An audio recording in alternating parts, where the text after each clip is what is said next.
दोस्तों नमस्कार, मेरा नाम है तरुण छेत्री और आज मैं आपको फॉरेस्टर क्लास 4 पढ़ाने जा रहा हूँ। 3 क्लास मैंने अपलोड कर दी है और चौथी क्लास ये है और उसमें एनसीईआरटी से चला रहा हूँ। ठीक है, थर्ड चैप्टर चल रहा है, अणु और परमाणु। तो हम देखते हैं परमाणु होते क्या है। ठीक है,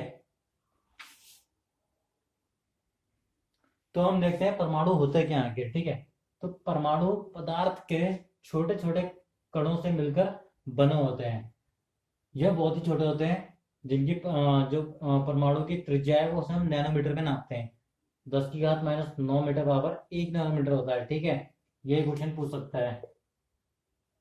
और 1 मीटर बराबर कितना होगा? 10⁻⁹ नैनोमीटर। ये माइनस का 9 जब इधर आएगा तो प्लस का हो जाएगा, हमें इतना पता ही है। तो परमाणु बहुत छोटे होते हैं, बहुत ही छोटे, जो मतलब हमारी आंखों से नहीं देखे जा सकते। जैसे कोई कागज है, एग्जाम्पल ले लेते हैं। ये कोई कॉपी है, ठीक है ना। जो इसके कागज की मोटाई है ना, इसमें जब लाखों वो मिल जाएंगे, परमाणु मिलेंगे, एक के ऊपर एक रखेंगे लाखों परमाणु को, तब जाके इतनी मोटाई का पेज बनेगा। तो समझ लो कि परमाणु कितने छोटे हो सकते हैं। तभी 10⁻⁹ ये मीटर में, वो नैनोमीटर में ले रखा है हमने। ठीक है, 10⁹ ले रखा है हमने। ठीक है, अब परमाणु के बारे में कुछ कुछ जो यहाँ के एक भारत के वैज्ञानिक थे, वैज्ञानिक क्या बोलना, भारत के मतलब एक ऋषि थे, उन्होंने मतलब बताया था, जो थे महर्षि कनाड। ठीक है, कनाडा मत करना, कनाड है। महर्षि कनाड ने बताया था कि परमाणु जो होते हैं वो पदार्थ के बहुत छोटे छोटे कणों से मिलकर बने होते हैं। ठीक है, ये हमारा बताया था महर्षि कनाड ने। और एक और थे जो बाहर के ही थे, वो थे डेमोक्रिटस। लिख देता हूं मैं। प्रथम बार भारत में किसने बनाया था? तो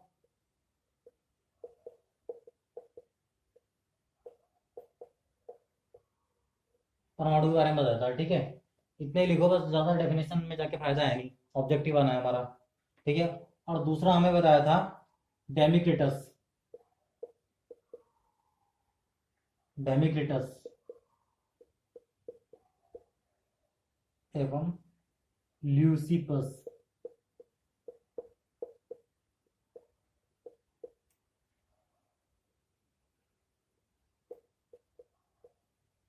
डेमोक्रिटस एवं ल्यूसिपस ने भी ये बताया था कि परमाणु द्रव्य के सबसे छोटे कण होते हैं। मतलब जो द्रव्य को जब हम अलग करते हैं, एक ऐसी स्थिति आ जाएगी द्रव्य के वो छोटे कण हमें हमारे पास आ जाएंगे, जिन्हें हम विभाजित नहीं कर सकते, उन्हें हम परमाणु कहते हैं। और डेमोक्रिटस एवं विपुशियस ने भी यही बात कही। ठीक है,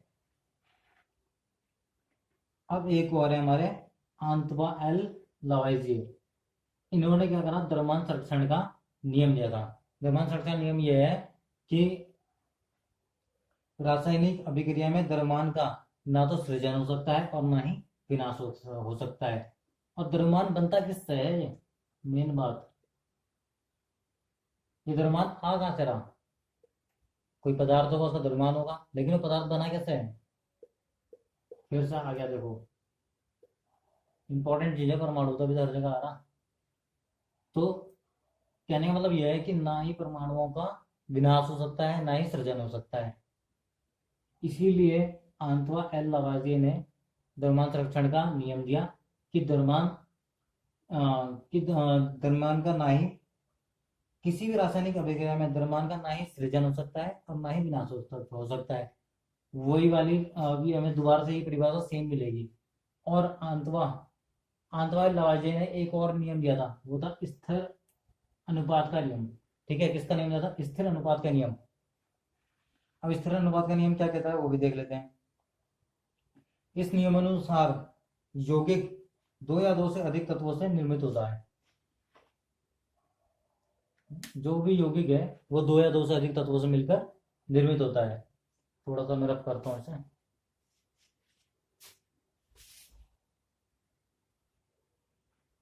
जो यौगिक भी हमारा दो या दो से अधिक तत्वों से मिलकर बना होता है, और स्थिर अनुपात का नियम यही कहता है।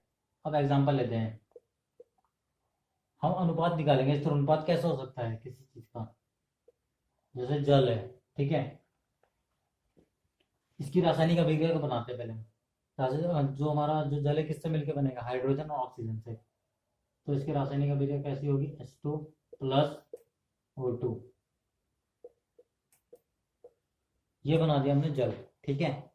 लेकिन ये भी क्या, मतलब इसको बैलेंस करना पड़ेगा ना, बैलेंस भी तो करते हैं हम लोग। केमिस्ट्री में बैलेंस करा होगा पहले 10वीं में 12वीं में, तो यहाँ पे बैलेंस करना पड़ेगा, क्योंकि यहाँ पे O के 2 हैं और यहाँ पे एक ही आ रहा। तो हम बैलेंस करेंगे कैसे, 2H2O कर देंगे और यहाँ पे भी 2 लगा देंगे, यहाँ पर भी हम 2 लगा देंगे। अब क्या होगा, बैलेंस हो गया है, O के 2 है, O के 2 हो गए, इसके 4 है, इसके 4 हो गए, ठीक है। अब निकालेंगे हम स्थिर अनुपात, ठीक। अब हाइड्रोजन का लेंगे हम परमाणु भार और परमाणु क्रमांक, इसका 1 और 1, परमाणु भार और परमाणु क्रमांक सेम होता है। अब लेंगे ऑक्सीजन का 8 और 16, ठीक है।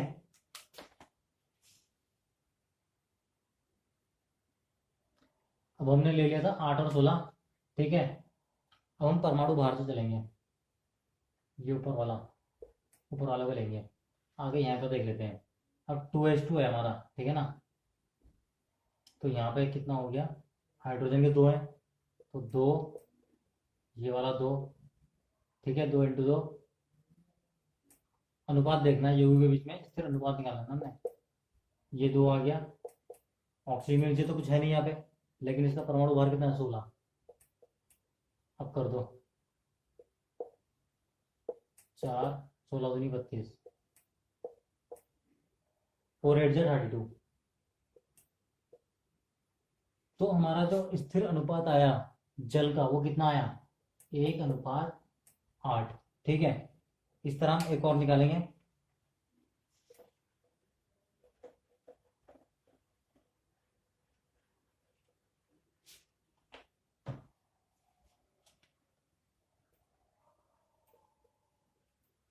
NH3 का, ठीक। तो N कितना है, N का परमाणु भार कितना होगा, 7, 14। हाइड्रोजन का कितना होता है, 1 1। तो यहाँ पे हम इसके 3 से इंटू कर देंगे, 1 × 3, और यहाँ पर N के नीचे कुछ है नहीं, तो हम कितना करेंगे, डायरेक्ट 14। ये आ गया हमारा क्या, स्थिर अनुपात। ध्यान से देखना, नोट करना, ठीक है। इसके बाद जो हमारा परमाणु मॉडल था, वो किसने दिया था, सबसे पहला परमाणु मॉडल दिया था हमें जॉन डाल्टन ने, ठीक है। याद रखना, जॉन डाल्टन ने हमें परमाणु मॉडल दिया था सर्वप्रथम, कब, 1808 में परमाणु सिद्धांत दिया। अब इनके अनुसार क्या थी बातें, वो देख लो। अब ये मत बोलना कि वो 5 वो क्यों नहीं बनाए पूरे, वो तो हम जब पेपर में लिखते तब था। यहाँ पे 2 ही इसके बातें हैं, 1 और 2, 2 बातें याद रखो बस की। इसने क्या बोला, सभी द्रव्य, जो सभी द्रव्य है, द्रव्य जल भी हो गया, सभी द्रव्य परमाणु से निर्मित हैं। सभी द्रव्य किससे, परमाणु से निर्मित हैं, जो परमाणुओं से मिलकर बने, सभी द्रव्य परमाणु से निर्मित हैं, जो परमाणुओं से मिलकर बने हैं और रासायनिक अभिक्रिया में भाग लेते हैं। कहने का मतलब क्या है, जो परमाणु है वो द्रव्य से, जो द्रव्य है वो परमाणु से मिलकर बनता है, ठीक है। द्रव्य परमाणु से मिलकर बनता है और परमाणुओं से मिलकर रासायनिक अभिक्रिया में, और जो परमाणु है ये सब मिलकर रासायनिक अभिक्रिया में भाग भी लेते हैं, ठीक है। ये चीज लिखी हुई है यहाँ पे, जो सभी द्रव्य किससे मिलकर बने, परमाणु से, और जो परमाणु है रासायनिक अभिक्रिया में भाग भी लेते हैं। और दूसरी बात, ये किसके अनुसार है, जॉन डाल्टन। दूसरी बात, परमाणु अविभाज्य सूक्ष्म कण है, मैंने पहले ही कहा था, वह सूक्ष्म कण जो विभाजित नहीं हो सकता उसे हम परमाणु कहते हैं। तो अविभाज्य आ गया, ठीक है। और ये रासायनिक अभिक्रिया में ना ही इनका विनाश होता है और ना ही ये सृजित होते हैं, ना ही ये बन सकते हैं और ना ही ये मिट सकते हैं। अभी आ गया ना जो हमने द्रव्यमान संरक्षण का नियम पढ़ा था, वही चीज आ गई। तो दोस्तों मेहनत करो, नाम इस बार पक्का है, फॉरेस्टर 35-40 हजार सैलरी है। अब कुछ परमाणुओं की त्रिज्या आप लोग को याद करनी है, पेपर में आ सकती है, ठीक है। जैसा हाइड्रोजन के परमाणु की त्रिज्या कितनी है, 10⁻⁻10। जल के परमाणु की त्रिज्या कितनी होती है, 10⁻⁹ हीमोग्लोबिन के 10⁻⁸ और रेत के एक छोटे कण की 10⁻⁴, ठीक है। अभी तक हमने पढ़ा था परमाणु, कि परमाणु एक सूक्ष्म कण होता है, लेकिन परमाणु से बड़ा होता है हमारा अणु। आपने 2 बम सुनोगे, परमाणु बम और अणु बम। तो परमाणु बम छोटा है और अणु बम उससे बड़ा है, ठीक है। लिखने में छोटा है लेकिन है बड़ा। तो अणु कैसा होता है, 2 या 2 से अधिक परमाणुओं से मिलकर बना होता है, ये आपस में रासायनिक बंध से जुड़े होते हैं, जो बहुत ही शक्तिशाली बल से जुड़े होते हैं। इन्हें अलग करना बहुत ही मुश्किल है, ठीक है। यह स्वतंत्र रूप से अस्तित्व में रह सकता है, जबकि हमारा परमाणु स्वतंत्र रूप से अस्तित्व में नहीं रह सकता। जिनसे मिलकर यह बनता है उनके गुणधर्म ये प्रदर्शित करता है, शो करता है। कौन? अणु, ठीक है। अब हम चलते हैं, ये तो ही अणु की बात। हम चलते हैं आयन। आपने देखा होगा धन आयन, ऋण आयन, प्लस माइनस। बिजली जो मतलब करंट है, इसमें तो पता ही होगा कि प्लस और माइनस रहता ही है ना। फेज रहता है, न्यूट्रल रहता है, ये सब। तो वैसे ही प्लस माइनस यहाँ पे आयन। तो जो हमारे आयन होते हैं वो धातु और अधातु में रहते हैं, ठीक है। धातु और जो हमारे धातु और अधातु होते हैं वो आवेशित कणों से मिलकर बने होते हैं, तो उन्हीं में ये धनायन और ऋणायन आ जाता है। एग्जाम्पल, सोडियम, मैंने आपको पहले पढ़ाया था पिछले उसमें क्लास में कि सोडियम क्या है? धातु है, जिसे हम चाकू से काट सकते हैं। और Cl क्या है?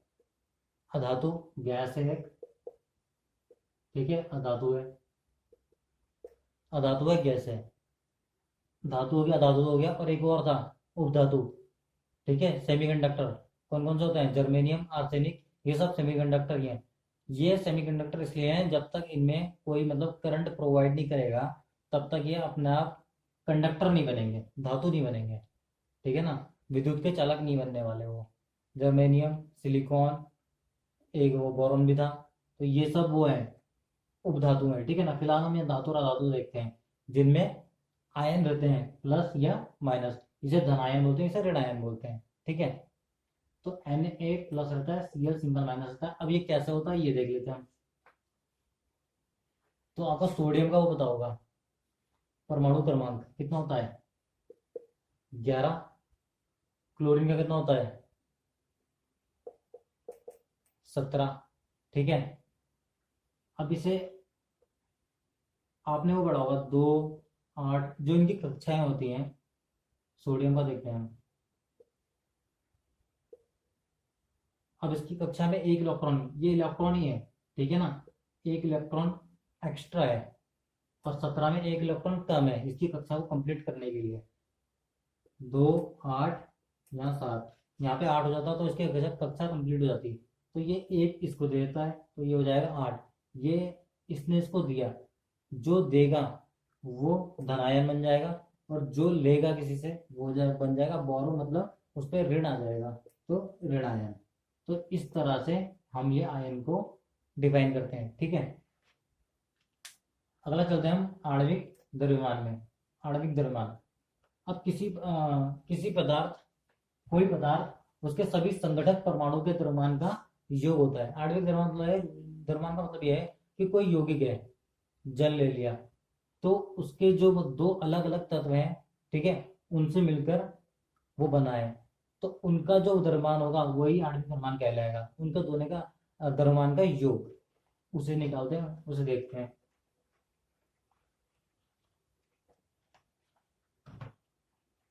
एग्जाम्पल लेते हैं जल का ही। जल एक यौगिक है और उसका आणविक द्रव्यमान निकालने की कोशिश करते हैं। आणविक द्रव्यमान वही है कि दोनों का टोटल, वही कह रखा है इसमें भी।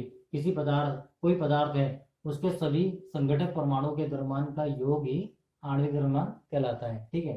अब हमने लिया जल, H2O, ठीक है। अब हाइड्रोजन का परमाणु द्रव्यमान की बात करें तो द्रव्यमान भार की बात चलेगी। ये परमाणु क्रमांक होता है, ये परमाणु भार होता है, ठीक है, 1 1। तो इसका कितना हो गया? 2 प्लस 2 कैसे होगा? 2 × 1, ठीक है ना, 2 × 1 हो गया। और ऑक्सीजन का कितना हुआ? 8 16, और ये तो खुद सिंगल ही है, 16 × 1 ही करेंगे हम। यहाँ तो इसका परमाणु बाहर था ना 1, इसलिए 1 × 2 करा करके। ये 2 होता और 2 × 2 करता मैं, ये वाले 2 से, तो ये हो गया 2 प्लस 16 × 16 इजिकल टू 2 और 16 कितने हो गए? 18। ये हमारे जल का आणविक द्रव्यमान निकल गया। जल का आणविक द्रव्यमान कितना है? 18। दोस्तों इस तरह से करना है, इस तरह से क्वेश्चन आएंगे भी वहाँ पे कि इसका आणविक द्रव्यमान बताओ, क्योंकि सिलेबस में हमारे फिजिक्स है, केमिस्ट्री है, बायोलॉजी है और एग्रीकल्चर है, तो यही आएंगे। उत्तराखंड तो नहीं आने वाला इसमें।